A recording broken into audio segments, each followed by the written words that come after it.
във вярата и какво те вдъхнови да я следваш? Много добър въпрос. Аз от малък се вярвам.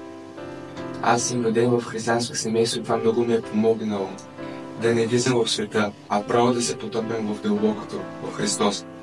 И обаче има моменти като малък, когато аз съм напускал вярата, напускал съм църквата, поради причината, че съм пътувал в чужбина.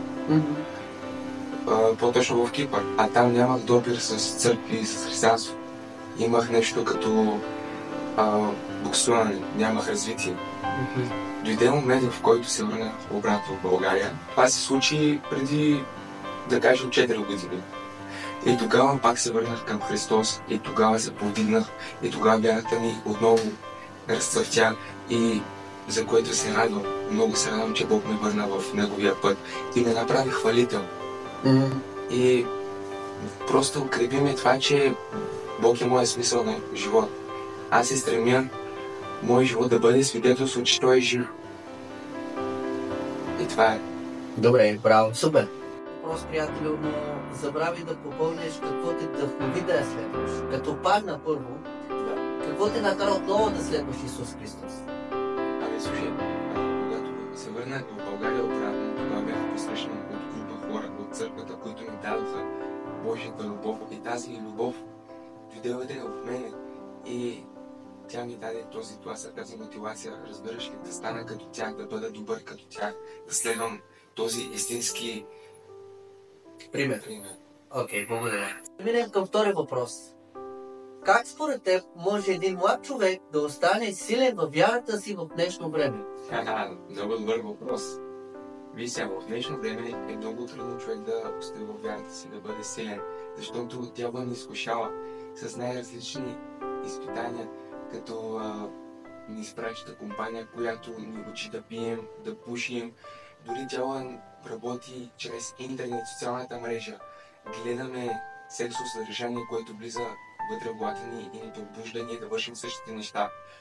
За което е най-важното, първото, да сме далече от компания, която ни навлича в света.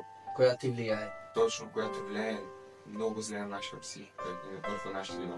Второ, ние трябва да бъдем в църквата с добра компанията. За мен това е едно от най-важните неща. Трето, трябва да внимаваме какво гледаме в социалните мрежи. Защото в социалните мрежи има всякакво съдържание, и добро, и лошо. Като в TikTok, например, ни изкачат повечето лоши, зависи какво гледаме, какъв ни е интереса. Трябва да ни насочим вниманието винаги върху Бог и върху добрите неща. Трябва да гледаме добри неща, проповеди на Божни песни, разбираш ли? Да избягваме всичко лошо, което ни влияе зле. Добре. Четвърти въпрос.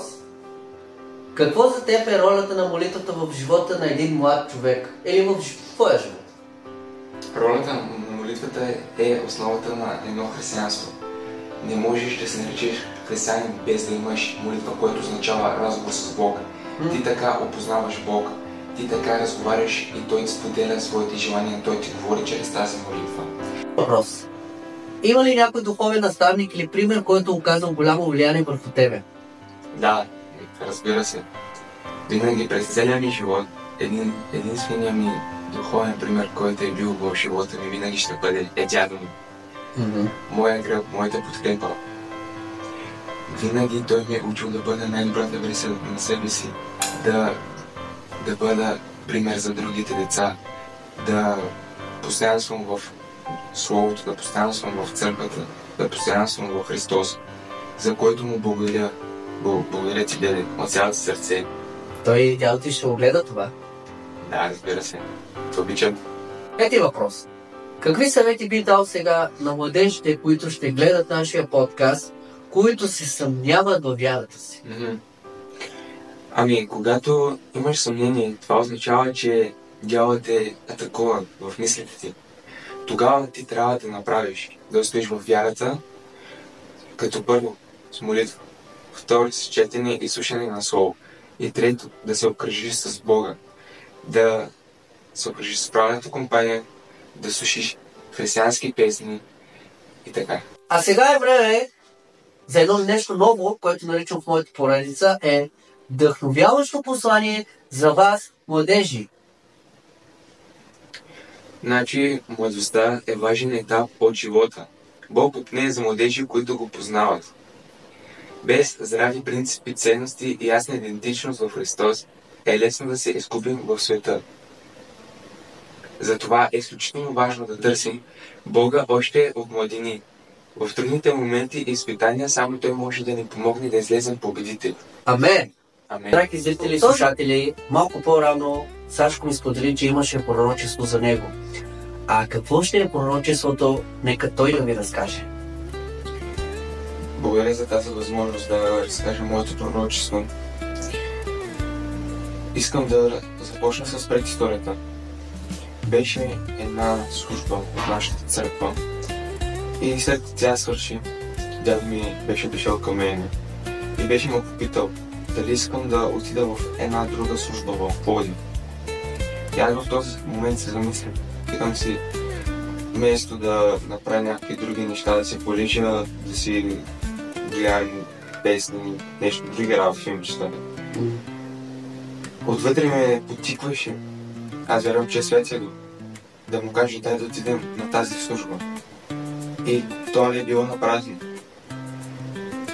Отидохме и се настанихме най-отпред.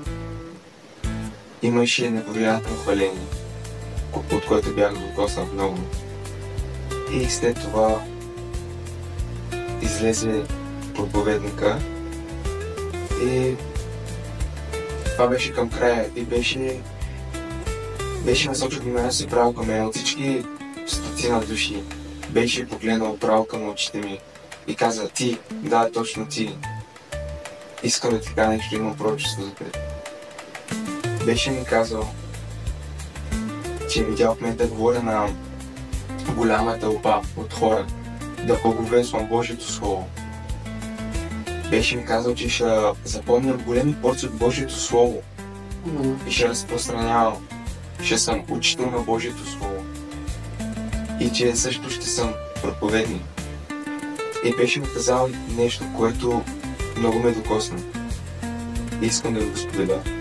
Беше ми казал да чета Словото с Божия Дух. И беше ми казал, че Словото без Духа на Бога е липса на любов. И след това пророчество живота ми се преобърна. Моето виждане се преобърна. Аз бях хвалител. Моето мислене беше до там, че съм хвалител. Надали ще стана нещо повече. Но ето, че Бог изпрати този човек да ми каже тези думи, които ще са във важност за по-нататък от моя живот. И аз се радвам, че Бог ми призовава в тази позиция. И ще работи, ще направя всичко възможно да вървя по волята му, а не по моята воля.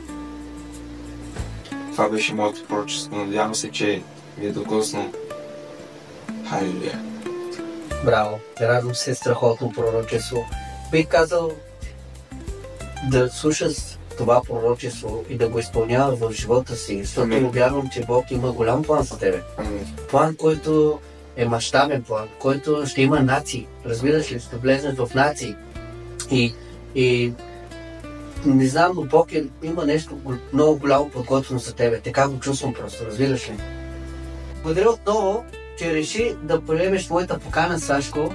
Много се радвам, че приема моята покана да бъдеш мой гост. За мен е чест и привилегия да съм на това място с теб, да насърчавам тези красиви млади хора.